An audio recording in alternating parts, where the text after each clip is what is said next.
ವರ್ಣಮಾಲೆಯಲ್ಲಿ 49 ಅಕ್ಷರಗಳು. ಕನ್ನಡ ವರ್ಣಮಾಲೆಯಲ್ಲಿ 3 ರೀತಿಯ ಅಕ್ಷರಗಳಿವೆ.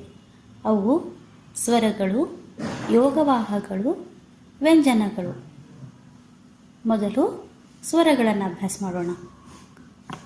ಸ್ವತಂತ್ರವಾಗಿ ಉಚ್ಚಾರಗೊಳ್ಳುವ ಅಕ್ಷರಗಳು: ಅ, ಆ, ಇ, ಈ, ಉ, ಊ, ರು, ಎ,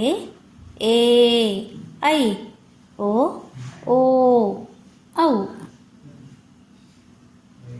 ಯೋಗವಾಹಗಳು: ಅನುಸ್ವಾರ ಅಂ, ವಿಸರ್ಗ ಅಹ. ಈಗ ವ್ಯಂಜನಗಳ ಬಗ್ಗೆ ಕಲಿಯೋಣಂತ. ವ್ಯಂಜನಾಕ್ಷರದೊಳಗೆ 2 ವಿಧ.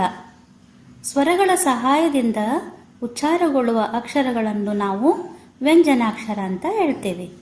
ಅವು ವರ್ಗೀಯ ವ್ಯಂಜನಗಳು, ಅವರ್ಗೀಯ ವ್ಯಂಜನಗಳು. ವರ್ಗೀಯ ವ್ಯಂಜನ: ಅವು ಕ, ಖ, ಗ, ಘ, ङ, ಚ, ಛ, ಜ, ಝ, ಯ, ಟ, ಠ, ಡ, ಢ, ಣ, ತ, ಥ, ದ, ಧ, ನ, ಪ, ಫ, ಬ, ಭ, ಮ.